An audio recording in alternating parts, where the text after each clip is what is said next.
Kalau lu Oh iya, berdosa, bener ya. berarti Yesus berdosanya ke siapa? Iblis. Loh,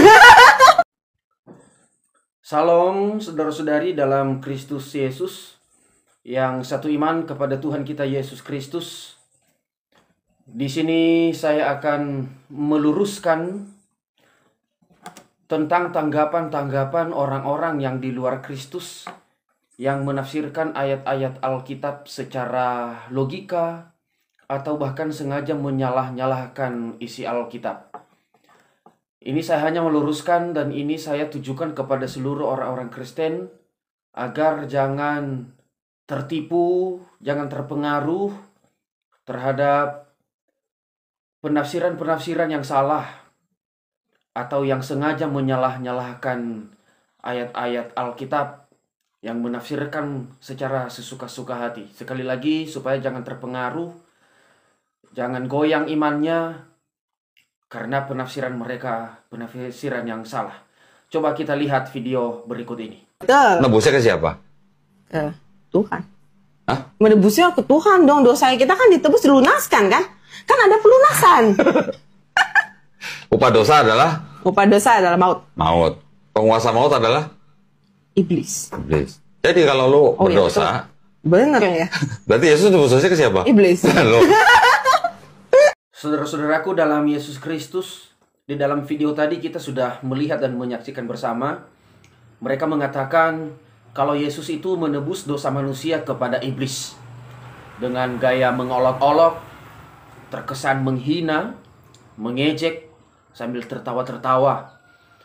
Yesus menebus dosa manusia kepada iblis dengan menafsirkan ayat Alkitab di Roma pasal 6 ayat 23. Upah dosa ialah maut.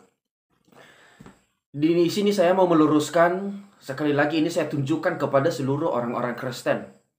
Saya tidak mau mengganggu kepercayaan dan agama lain, karena itu bukan ranah dan urusan kita.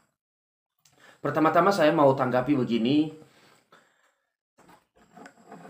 Kita hanya bisa menceritakan sesuatu seandainya kita pernah merasakan sesuatu itu. Contohnya seperti ini.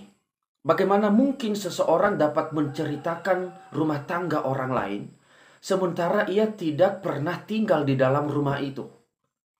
Atau bahkan seandainya dia pernah tinggal di dalam rumah tangga itu, tetapi sekarang dia sudah keluar.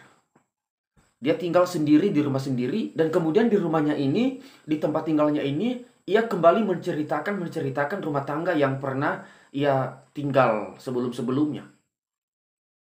Maka yang pasti, kalaupun ia cerita dalam rumahnya, dalam rumah tangganya, karena dia sudah keluar dari rumah tangga sebelumnya itu, pasti yang ia ceritakan itu yang tidak-tidak dan yang bukan-bukan. Yang hanya terkesan menjelek-jelekan, menghina, apalagi seandainya tadi dia keluar dari rumah tangga tersebut karena perselisihan, ada dendam, ada rasa tidak enak. Seperti itu yang kita lihat di dalam video tadi.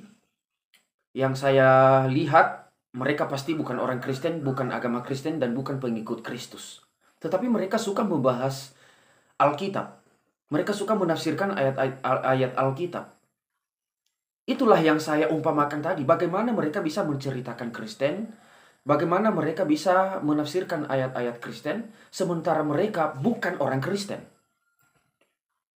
Otomatis yang mereka bicarakan adalah menjelek-jelekan Kristen karena mereka belum tahu, tidak tahu dasar keasliannya dan bagaimana.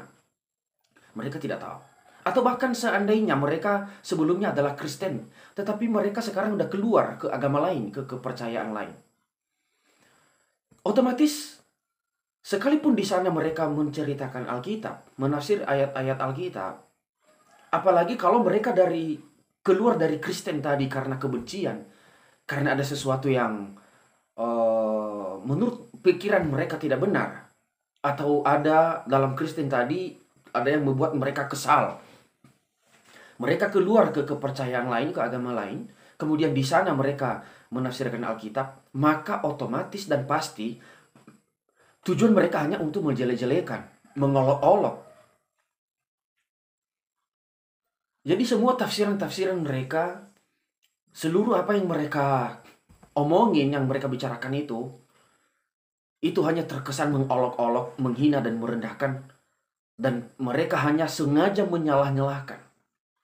Sebab itu saya mau katakan, saya luruskan kepada seluruh orang Kristen, jangan percaya dengan orang-orang seperti itu.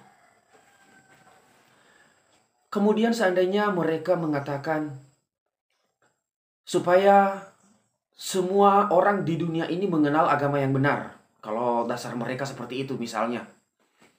Atau mereka membatasi supaya orang-orang jangan jadi mualaf. Istilahnya dari agama mereka sekarang jangan sampai berpindah ke agama Kristen. Untuk mengantisipasi dan membatasi itu, itulah sebabnya mereka suka membahas tentang keimanan. Di situ saya mau tanggapi dan saya mau katakan juga seperti ini. Saya ambil contoh seperti kita mempromosikan barang. Kalau ada perusahaan atau seseorang lah katakan mempromosikan sesuatu barang supaya barangnya ini laku, supaya semua orang mengenal barangnya ini, ya pasti dan otomatis yang dia puji-puji adalah barangnya tersebut. Saya ambil contoh, kalau saya mempromosikan pulpen ini, maka saya hanya mempromosikan, saya puji-puji, saya sanjung-sanjung pulpen ini. Saya katakan ini yang benar, pulpen ini yang asli, pulpen ini yang benar. Dan saya akan menggali semua isinya supaya semua orang benar-benar percaya terhadap pulpen ini. Tapi kalau misalnya saya mempromosikan pulpen ini, tetapi dasarnya saya mempromosikan pulpen ini dengan membahas barang lain, misalnya buku ini. Itu kan sesuatu yang aneh. Tujuan saya mempromosikan pulpen, tetapi yang saya bahas setiap kali saya berbicara adalah buku. Dengan mengatakan buku ini tidak benar, ini hanya palsu, ini dikarang-karang. Itu kan gak masuk akal. Itu namanya penghinaan terhadap produk yang lain. Penghinaan terhadap barang lain. Jadi sama seperti orang-orang yang dalam video tadi. Kalau mereka tujuannya mempromosikan agama mereka, tujuan mereka supaya orang-orang lebih mengenal agama mereka. Kenapa bukan agama mereka sendiri yang mereka puji-puji, mereka bahas, mereka dalami iman terhadap agama mereka? Seharusnya itulah yang mereka promosikan dan mereka kembangkan, supaya orang-orang yang mendengar tertarik terhadap mereka. Yang anehnya, mereka ada di agama lain, tujuan mereka untuk mengembangkan, mempromosikan, dan membenarkan agama mereka dengan cara menjelek-jelekan agama lain. Dengan cara menghina, mengolok-olok ayat-ayat agama Kristen, ayat-ayat Alkitab. Dari dasar-dasar itulah, saya mau meluruskan pikiran kita, orang-orang Kristen yang melihat video-video tersebut. Itu adalah dasar yang salah. Itu sudah tidak benar.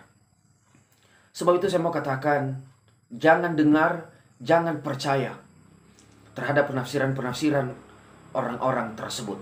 Mengenai mereka yang mereka tafsirkan tadi, Yesus menebus dosa manusia terhadap iblis dengan memakai ayat Alkitab Roma 6 ayat 23. Ini saya bacakan.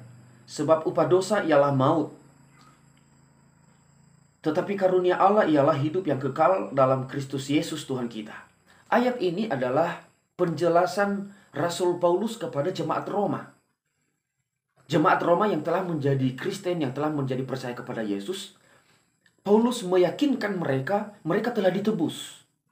Mereka telah hidup karena mereka sudah menerima Yesus sebagai Tuhan dan Juru Selamat mereka. Sekali lagi Paulus meyakinkan mereka bahwa mereka telah ditebus. Mereka sudah memiliki hidup sekarang, hidup yang kekal. Sebab itu, karena kalian sudah percaya Yesus, sudah memperoleh hidup sekarang, jangan lagi melakukan dosa. Jangan lagi berbuat dosa dan kesalahan. Karena upah dosa itu adalah maut. Tetapi iman percaya kepada Yesus membawa kepada kehidupan yang kekal. Kita baca dari ayat yang ke-22 begini. Tetapi sekarang setelah kamu dimerdekakan dari dosa dan setelah kamu menjadi hamba Allah, kamu beroleh buah yang membawa kamu kepada pengudusan, dan sebagai kesudahannya ialah hidup yang kekal. Sebab upah dosa ialah maut, tetapi karunia Allah ialah hidup yang kekal dalam Kristus Yesus Tuhan kita. Jadi ini penjelasan kepada jemaat Roma yang telah menjadi Kristen percaya Yesus, agar mereka jangan melakukan dosa lagi, karena mereka telah ditebus, karena mereka telah memiliki hidup yang kekal. Karena kalau mereka melakukan dosa, maka mautlah yang akan menanti mereka. Di sini saya mau luruskan dan saya mau tegaskan, ayat ini tidak ada kaitan dan hubungannya dengan penebusan Yesus, matinya Yesus di atas kayu salib. Yang mereka tuduhkan tadi, Yesus menebus dosa manusia kepada iblis. Karena penguasa maut adalah iblis. Jadi ayat ini, penafsiran ayat ini tidak tertuju pada penyaliban Yesus. Mereka di sini sudah salah menafsir.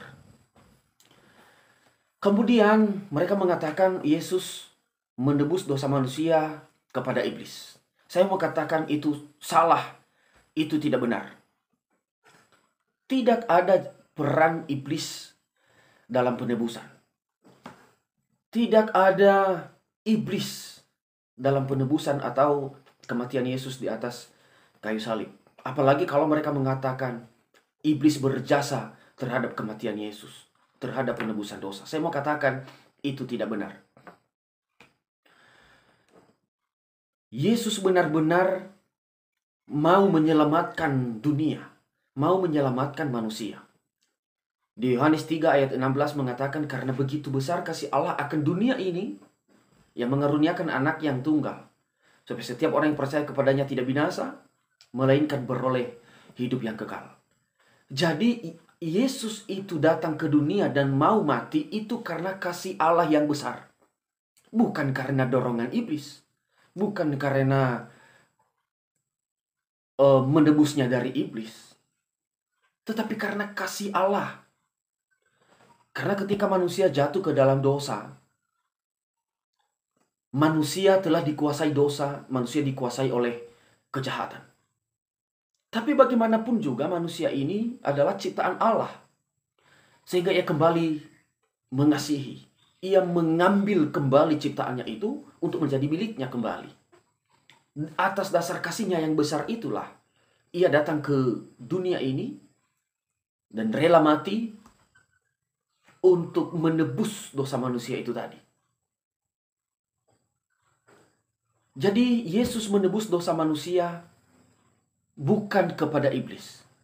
Tetapi Yesus menebus dosa manusia oleh karena kasihnya.